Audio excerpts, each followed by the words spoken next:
ଦଶମ ଶ୍ରେଣୀର ମୋର ସମସ୍ତ ପ୍ରିୟ ଛାତ୍ରଛାତ୍ରୀମାନେ ତୁମ ସମସ୍ତଙ୍କୁ ପୁଣି ଥରେ ତୁମମାନଙ୍କର ପ୍ରିୟ ୟୁଟ୍ୟୁବ୍ ଚ୍ୟାନେଲ୍ ଏସ୍ଏସ୍ ଓଡ଼ିଆ ଏକାଡେମୀକୁ ସ୍ୱାଗତ। ପିଲାମାନେ, ତୁମମାନଙ୍କର ଯେଉଁ ରହିଛି 4ଗୋଟି କ୍ଲବ୍, ତ 4ଗୋଟି କ୍ଲବ୍ର ଅନେକ ଗୁଡ଼ିଏ ଅଧିବେଶନ ଅଛି। ତ ସେ ସମସ୍ତ ଅଧିବେଶନକୁ ଆମେ କ୍ରମାନ୍ୱୟରେ କରିବା। ଯେଉଁ 4ଟା ଅଧିବେଶନ ରହିଛି କ୍ରୀଡ଼ାଙ୍ଗନ, ସାହିତ୍ୟ ସୃଜନୀ, କୌଶଳୀ ଆଉ ଜିଜ୍ଞାସା। ତ କ୍ରୀଡ଼ାଙ୍ଗନ କ୍ଲବ୍ର 3ଟି ଅଧିବେଶନର କାର୍ଯ୍ୟଫଳ ମୁଁ ଅପଲୋଡ଼ କରି ସାରିଛି। ଯେଉଁମାନେ ଭିଡ଼ିଓକୁ ଦେଖିନ, ଏହି ଚ୍ୟାନେଲକୁ ଯାଇକି ଭିଡ଼ିଓକୁ ଦେଖିଦିଅ। ଆଉ ସାହିତ୍ୟ ସୃଜନୀର ପ୍ରୋଜେକ୍ଟ ୱାର୍କ କିଭଳି ଭାବରେ କରାଯିବ ତାହା ମଧ୍ୟ ମୁଁ ଆଗରୁ ଅପଲୋଡ଼ କରିସାରିଛି। ଏବଂ 10ମ ଶ୍ରେଣୀ ପାଇଁ ମୁଁ ପ୍ରଥମ ଅଧିବେଶନ ମଧ୍ୟ ଅପଲୋଡ଼ କରିଦେଇଛି। ତେଣୁ ସମସ୍ତେ ଯାଇକି ଭିଡ଼ିଓକୁ ଭଲ ଭାବରେ ଦେଖ। ଏବଂ ତ ଆଜିର ଏହି ଭିଡ଼ିଓରେ ଆମେ ଦେଖିବା କ୍ରୀଡ଼ାଙ୍ଗନ କ୍ଲବ୍ର ଅଧିବେଶନ 4ର ଉତ୍ତର। ତ ଯେଉଁମାନେ ବି ଏହି ଚ୍ୟାନେଲକୁ ନୂଆ କରି ଭିଜିଟ୍ କରୁଛ, ଗୋଟେ ରିକ୍ୱେଷ୍ଟ ରହିବ, ସମସ୍ତେ ଚ୍ୟାନେଲକୁ ବହୁତ ମାତ୍ରାରେ ସପୋର୍ଟ କର, ଚ୍ୟାନେଲକୁ ସବସ୍କ୍ରାଇବ୍ କର, ସାଙ୍ଗମାନଙ୍କ ସହିତ ସେୟାର କର। ତୁମମାନଙ୍କର ଗୋଟେ ଗୋଟେ ସେୟାର ଆଉ ସବସ୍କ୍ରାଇବ୍ ମୋତେ ମୋଟିଭେଟ୍ କରିବ ପରବର୍ତ୍ତୀ ସମୟରେ ତୁମମାନଙ୍କ ପାଇଁ ପ୍ରତ୍ୟେକ ଅଧିବେଶନର ଉତ୍ତର ଫର୍ଦ୍ଦ ନେଇକି ଆସିବା ପାଇଁ ଏବଂ ପ୍ରୋଜେକ୍ଟ ୱାର୍କ କିଭଳି ଭାବରେ କରାଯିବ ତାହା ମଧ୍ୟ ଆମେ କରିବା। ଏବଂ ଯେଉଁ 20ରୁ 20 ନମ୍ବର କିଭଳି ରଖିପାରିବା ତାହା ମଧ୍ୟ ଆମେ ଏଥିରୁ ଜାଣିପାରିବା। ଯାହାଦ୍ୱାରା କି ଶିକ୍ଷକ ତୁମମାନଙ୍କର ନମ୍ବର ଆଉ କାଟିବେନି, ଶତପ୍ରତିଶତ ନମ୍ବର ଦେବେ ଏବଂ ତୁମେ ଏଇ ଯେଉଁ ମାର୍କ ରଖିଲ ତାହା ତୁମର ବାର୍ଷିକ ପରୀକ୍ଷାରେ ଯୋଡ଼ାଯିବ। ତ ଚାଲ ଆଜିର ଭିଡ଼ିଓକୁ ଆରମ୍ଭ କରିବା। ଦେଖିଦିଅ ଅଧିବେଶନ 4। ଏମିତି କଲେ ତୁମର ଫୁଲ୍ ମାର୍କ ନିଶ୍ଚୟ ରହିବ। କ'ଣ କରିବା? ଏକ ଅଧିବେଶନ 4 କୌଶଳ କ'ଣ?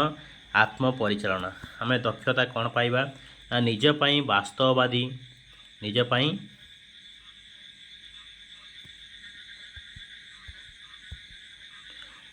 ପାଇଁ ଦକ୍ଷତା କ'ଣ ମିଳିବ ଆମକୁ? ନା ନିଜ ପାଇଁ ବାସ୍ତବବାଦୀ ଏବଂ ହାସଲଯୋଗ୍ୟ ସ୍ୱଳ୍ପ ଏବଂ ଦୀର୍ଘକାଳୀନ ଲକ୍ଷ୍ୟ ସ୍ଥିର କରିବା। ଅଂଶଗ୍ରହଣକାରୀମାନେ ସେମାନଙ୍କ ସାମର୍ଥ୍ୟ ଏବଂ ଦୁର୍ବଳତା ଆଧାରରେ ସ୍ୱଳ୍ପ ଏବଂ ଦୀର୍ଘକାଳୀନ ସ୍ମାର୍ଟ ଲକ୍ଷ୍ୟ ସ୍ଥିର କରିବାକୁ ସମର୍ଥ ହେବେ। ସ୍ମାର୍ଟ ବା ସ୍ପେସିଫିକ୍ ନିର୍ଦ୍ଦିଷ୍ଟ, ମେଜରେବୁଲ୍ ମାପଯୋଗ୍ୟ, ଏଚିଭେବୁଲ୍ ହାସଲଯୋଗ୍ୟ, ରିଏଲିଷ୍ଟିକ୍ ବାସ୍ତବବାଦୀ, ଟାଇମ୍ ବାଉଣ୍ଡ ସମୟସୀମା ମଧ୍ୟରେ କରିବା ପାଇଁ ସକ୍ଷମ ହେବେ, ଯାହାଦ୍ୱାରା କି ଆମେ ଆମର ଉଦ୍ଦେଶ୍ୟକୁ ପୂରଣ କରିପାରିବା। ତାପରେ ଆବଶ୍ୟକ ଉପକରଣ କ'ଣ ନେବା? ନା 8ଟି ପାତ୍ର, ତା ଭିତରେ ବାଲ୍ଟି, ବୋତଲ କିମ୍ବା କପ୍ ବ୍ୟବହାର କରିପାରିବା। ପ୍ରସ୍ତୁତି କେମିତି? ଖେଳ ପଡ଼ିଆରେ 4ଟି ଆୟତାକାର କ୍ଷେତ୍ର ଚିହ୍ନଟ କରିବା। ଏହାର ଗୋଟିଏ ପାର୍ଶ୍ୱକୁ କ ଏବଂ ଅନ୍ୟ ପାର୍ଶ୍ୱକୁ ଖ ନାମରେ ନାମିତ କରିବା। କରେ 4ଟି ଖାଲି ପାତ୍ର ରଖିବା ଏବଂ ଖରେ 4ଟି ପାତ୍ରରେ ପାଣି ଭର୍ତ୍ତି କରି ରଖିବା। ବାହ୍ୟ ଖେଳ ପାଇଁ କ'ଣ ଆମେ ନେବା? ନା ୱାଟର ରିଲେ। ଗୋଟେ ମୁଣ୍ଡରେ ଯଦି ଆମେ 3ଟା ଦଳ କରୁଛେ ବା 4ଟା ଦଳ କରୁଛେ, 4ଟା ବାଲ୍ଟି ଆମେ ବସାଇବା। ଗୋଟେ ମୁଣ୍ଡରୁ ଅଞ୍ଜୁଳା କରିକି ଜଣେ ଅନ୍ୟ ଜଣକୁ ପାଣି ବଢ଼େଇବ। ସେ ପାଣି ଯାଇକି ଶେଷରେ ବାଲ୍ଟିରେ ରଖାହେବ। ତ ଏଇଭଳି ଭାବରେ 4ଟା ସାରା ଦଳ କ୍ରମାନ୍ୱୟରେ କରୁଥିବେ କଣ୍ଟିନ୍ୟୁଆସ୍। ତ ଶେଷରେ ଯେଉଁ ବାଲ୍ଟିରେ ଅଧିକ ପରିମାଣର ପାଣି ମାପ କଲା ପରେ ବାହାରିବ, ସେହି ଦଳ ବିଜେତା ହେଲା ବୋଲି ଘୋଷଣା କରାଯିବ। ତେଣୁ ଏଇଟା ହେଉଛି ଆମର ଖେଳ। ତ ଏହି ଅନୁସାରେ ଆମେ ଖେଳ ଖେଳିବା। ତାପରେ କ'ଣ କରିବା? ଶ୍ରେଣୀଗୃହ ଖେଳ କ'ଣ ରହିଛି? ଚାର୍ଟ ପେପର ବା ବ୍ୟକ୍ତିଗତ କାର୍ଯ୍ୟପଦ। ଅଂଶଗ୍ରହଣକାରୀ 4ଟି ଦଳରେ ବିଭକ୍ତ କରିବା। ପ୍ରତ୍ୟେକ ଦଳକୁ ନିମ୍ନଲିଖିତ କାର୍ଯ୍ୟର ଦୃଶ୍ୟଲେଖ ଦେବା। ସେମାନେ 2 ବର୍ଷ ମଧ୍ୟରେ ଏକ କାଳ୍ପନିକ ସେତୁ ନିର୍ମାଣ କରିବେ, ଯାହା ଗ୍ରାମକୁ ସହର ସହ ସଂଯୋଗ କରୁଥିବ। ସେତୁଟି ଏକ ଛୋଟ କାର୍ ଯିବା ଭଳି ଶକ୍ତିଶାଳୀ ହେଲେ ଯଥେଷ୍ଟ। ତ ଏହି ଅନୁସାରେ ଆମେ କରିବା। ଦଳଗତ ଯୋଜନା ପ୍ରସ୍ତୁତ କରିକି ଆମେ ସମାପ୍ତ କରିବା। ତାପରେ ଆସ ବସିବା, ଭାବିବା। ଏଟା ପ୍ରତ୍ୟେକ କାର୍ଯ୍ୟପଦ ରହିବ। ରିକେପ୍, ଆକ୍ଟିଭିଟି ୱାର୍କ ଯେଉଁଟା ମେନ୍ କାର୍ଯ୍ୟ ରହିଲା। ତାପରେ ଆସ ବସିବା, ଭାବିବା। ତାପରେ ଆମର ରହୁଛି କ'ଣ? ନା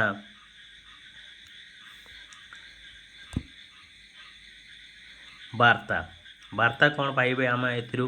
ନା ସ୍ୱଳ୍ପକାଳୀନ ଲକ୍ଷ୍ୟ ସ୍ୱଳ୍ପ କିମ୍ବା କମ୍ ସମୟ ମଧ୍ୟରେ ହାସଲ ହୋଇପାରିବ, ଅର୍ଥାତ୍ ସପ୍ତାହ, ମାସ କିମ୍ବା ସର୍ବାଧିକ 1 ବର୍ଷ ମଧ୍ୟରେ। ଉଦାହରଣ ସ୍ୱରୂପ ଏକ ପୁସ୍ତକ ପଢ଼ିବା କିମ୍ବା ଏକ ପାଠ୍ୟକ୍ରମ ସମାପ୍ତ କରିବା। ଦୀର୍ଘକାଳୀନ ଲକ୍ଷ୍ୟ ହାସଲ କରିବା ପାଇଁ ସ୍ୱଳ୍ପକାଳୀନ ବାସ୍ତବବାଦୀ ଏବଂ ହାସଲଯୋଗ୍ୟ ଲକ୍ଷ୍ୟ ସ୍ଥିର କରିବା ଗୁରୁତ୍ୱପୂର୍ଣ୍ଣ। ଏହାଦ୍ୱାରା ଆମେ ଧୀରେ ଧୀରେ ହେଉଥିବା ପ୍ରଗତି ବିଷୟରେ ଜାଣିପାରିବା ଓ ଦୀର୍ଘକାଳୀନ ଲକ୍ଷ୍ୟ ହାସଲ ସମୟରେ ନିରୁତ୍ସାହିତ ହେବା ନାହିଁ। ନିଜ ଆଖପାଖରେ ଲୋକଙ୍କ ସହ କଥା ହୋଇ ସେମାନଙ୍କ ଲକ୍ଷ୍ୟ ଏବଂ ଏହାକୁ ହାସଲ କରିବା ପାଇଁ ସେମାନେ କି ପଦକ୍ଷେପ ଗ୍ରହଣ କରିଛନ୍ତି ବା କରୁଛନ୍ତି ସେ ବିଷୟରେ ପଚାରି ବୁଝିବା। ଅଂଶଗ୍ରହଣ କର। ଦେଖ, ନିମ୍ନରେ ଥିବା ବରଫ ଖଣ୍ଡକୁ ଦେଖ। ତୁମ ଜୀବନରେ ଦୀର୍ଘକାଳୀନ ଲକ୍ଷ୍ୟକୁ ଏକ ବରଫ ଖଣ୍ଡର ଶୀର୍ଷ ଭାଗରେ ଉଲ୍ଲେଖ କର।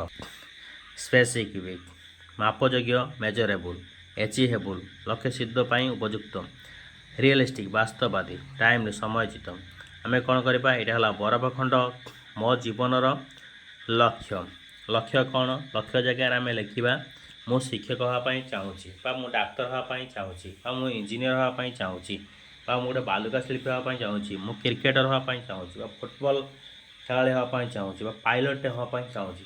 ଯାହାର ଯେଉଁ ଲକ୍ଷ୍ୟ ରହିଛି ସିଏ ମୋ ଲକ୍ଷ୍ୟ ଜାଗାରେ ତା ତଳେ ଲେଖିବ। ତାପରେ ତୁମମାନେ ରହିଛି କ'ଣ? 1 ନମ୍ବର, ଧରାଯାଉ ମୁଁ ମୋର ଲକ୍ଷ୍ୟ ଲେଖିଲି ଶିକ୍ଷକ। ତେଣୁ 1 ନମ୍ବରରେ ମୁଁ କ'ଣ ଲେଖିବି? କଠିନ ପରିଶ୍ରମ କରି ପାଠ ପଢ଼ିବି। କ'ଣ କରିବି? ନା କଠିନ ପରିଶ୍ରମ କରି ପାଠ ପଢ଼ିବି। 2 ନମ୍ବରରେ କ'ଣ ଲେଖିବା? ନା ଶିକ୍ଷକତା କରିବା ପାଇଁ ତାଲିମ କୋର୍ସ କରିବି। ଶିକ୍ଷକତା କରିବା ପାଇଁ ତାଲିମ କୋର୍ସ କରିବି। ତାପରେ 3 ନମ୍ବର କ'ଣ? ନା ଶିକ୍ଷକ ଚୟନ ପରୀକ୍ଷା ଦେବି। ଯେଉଁଟା ଶିକ୍ଷକ ପାଇଁ, ଶିକ୍ଷକତା କରିବା ପାଇଁ ଯେଉଁ ଚୟନ ପରୀକ୍ଷା ହେଉଛୁ ମୁଁ ସେଇ ପରୀକ୍ଷା ଦେବି। ତାପରେ 4 ନମ୍ବର, ଜଣେ ଆଦର୍ଶ ଶିକ୍ଷକ ହେବା ପାଇଁ ଶିକ୍ଷା କ୍ଷେତ୍ରରେ ଗବେଷଣା ଜାରି ରଖିବି। କ'ଣ ଲେଖିବା? 4 ନମ୍ବର, ନା ଜଣେ ଆଦର୍ଶ ଶିକ୍ଷକ ହେବା ପାଇଁ ଶିକ୍ଷା କ୍ଷେତ୍ରରେ ଗବେଷଣା ଜାରି ରଖିବି। 5 ନମ୍ବରର କ'ଣ କରିବି? ନା ଉତ୍ତମ ଛାତ୍ରଛାତ୍ରୀ ଗଢ଼ିବାରେ ସହାୟକ ହେବି। ତ ଏଇଭଳିଆ ଆମେ ପ୍ରତ୍ୟେକ ଯାହା ଯାହା ଆମର ଜୀବନ ଲକ୍ଷ୍ୟ ରହୁଛୁ ତା ଉପରେ ଆମେ 5ଟି ପଏଣ୍ଟ ଲେଖିପାରିବା ଏବଂ ଏହାଦ୍ୱାରା ଆମେ 20ରୁ 20 ମାର୍କ ଏହି କାର୍ଯ୍ୟପତ୍ରରେ ଆଣିପାରିବା। ତେଣୁ ଏଥିପାଇଁ ଯଦି ଭିଡ଼ିଓଟି ତୁମମାନଙ୍କୁ ଭଲ ଲାଗିଛି ନିଶ୍ଚିତ ରୂପେ ଚ୍ୟାନେଲକୁ ଗୋଟେ ସବସ୍କ୍ରାଇବ୍ କରିଦିଅ ଆଉ ସାଙ୍ଗମାନଙ୍କ ସହିତ ବହୁତ ମାତ୍ରାରେ ସେୟାର କରିଦିଅ। ମୁଁ ପ୍ରତ୍ୟେକ କାର୍ଯ୍ୟପଦ କରିକି ତୁମମାନଙ୍କୁ ଦେବି ଏବଂ ତା'ର ଯେଉଁ ରହିଛି ପ୍ରୋଜେକ୍ଟ ୱାର୍କ ତାହା ମଧ୍ୟ ମୁଁ କରିବି। ତୁମେ ସହଜରେ ଭଲ ନମ୍ବର ରଖିପାରିବ। ତେଣୁ ଭିଡ଼ିଓଟି ଭଲ ଲାଗିଥିଲେ ଲାଇକ୍, ସେୟାର, ସବସ୍କ୍ରାଇବ୍ କରିବାକୁ ଆଦୌ ଭୁଲ ନାହିଁ। ରହୁଛି। ଜୟ ଜଗନ୍ନାଥ। ବନ୍ଦେ ଉତ୍କଳ ଜନନୀ।